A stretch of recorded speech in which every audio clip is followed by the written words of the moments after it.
Bienvenue à un nouvel épisode de Médecine in 3 minutes. Comme d'habitude, on va droit au but. Le sujet est expliqué d'une manière brève, claire et souvent illustrée. Le sujet d'aujourd'hui est à propos des troubles de la jonction neuromusculaire.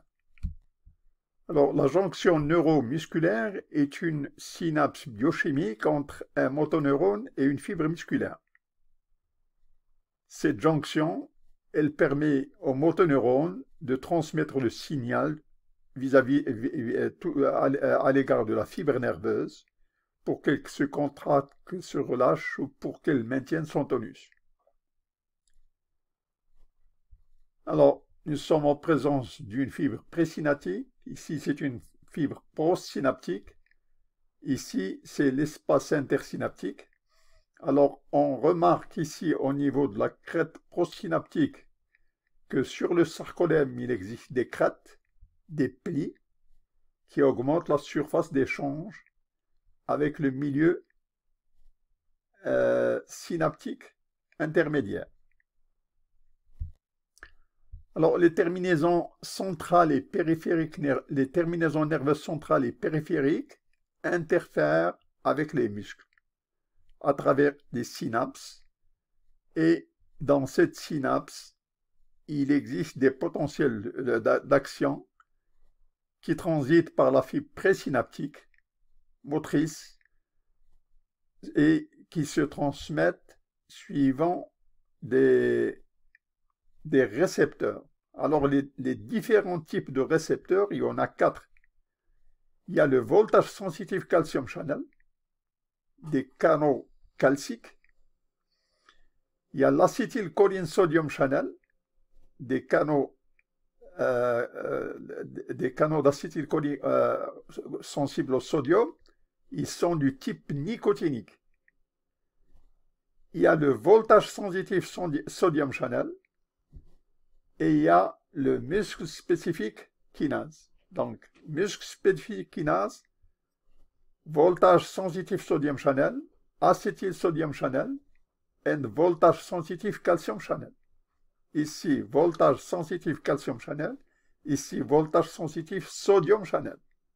Ici, acetyl sodium channel, ici, spécifique kinase, muscle spécifique kinase. Voilà les types de récepteurs. Alors, il existe un type qui est présynaptique et les 3 autres, ils sont postsynaptiques.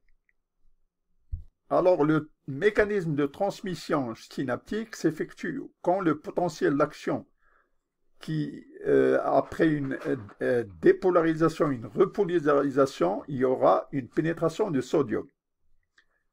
Alors, cela agit au niveau du voltage sensitive calcium channel. Ces récepteurs vont permettre la pénétration du calcium à l'intérieur de la fibre présynaptique.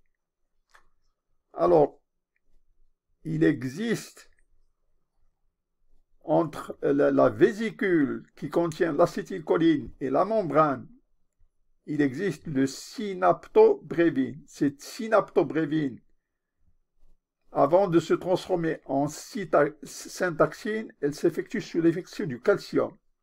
Alors, l'effet de cette opération, c'est de rapprocher la vésicule pleine d'acétylcholine pour permettre la pinocytose, l'exocytose, c'est-à-dire la fusion entre la membrane de la vésicule et celle de la terminaison, afin de permettre la libération de l'acétylcholine dans l'espace.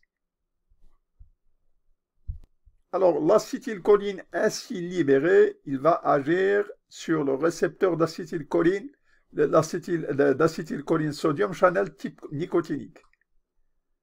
Le résultat, c'est que le sodium va agir sur end plate potential, IPP. Cette action va engendrer une stimulation du voltage sensitive sodium channel.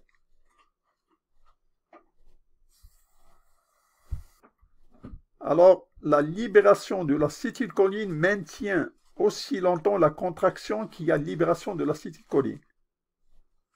Pour que le muscle se relâche, il faut que l'acétylcholine disparaisse de l'espace. Et pour qu'il disparaisse, il faut une enzyme. Et cette enzyme qui va entraîner l'élimination de l'acétylcholine et l'acétylcholine estérase. Alors, dans les troubles de la jonction neuromusculaire, il existe essentiellement 4 types.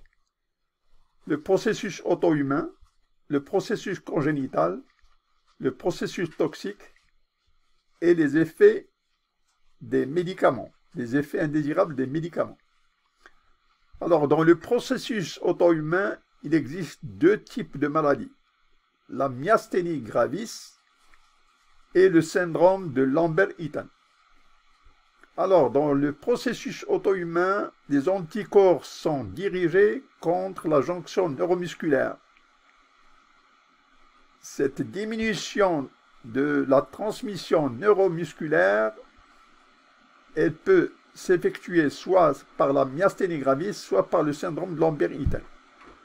Dans 80% des syndromes de myasthénie gravis, les anticorps sont dirigés contre les récepteurs de l'acétylcholine. Dans 15%, les anticorps sont dirigés contre les protéases, les protéines masques. Dans le syndrome de Lambert-Eaton, les anticorps sont dirigés contre présynaptique voltage sensitif calcium channel, VSCC.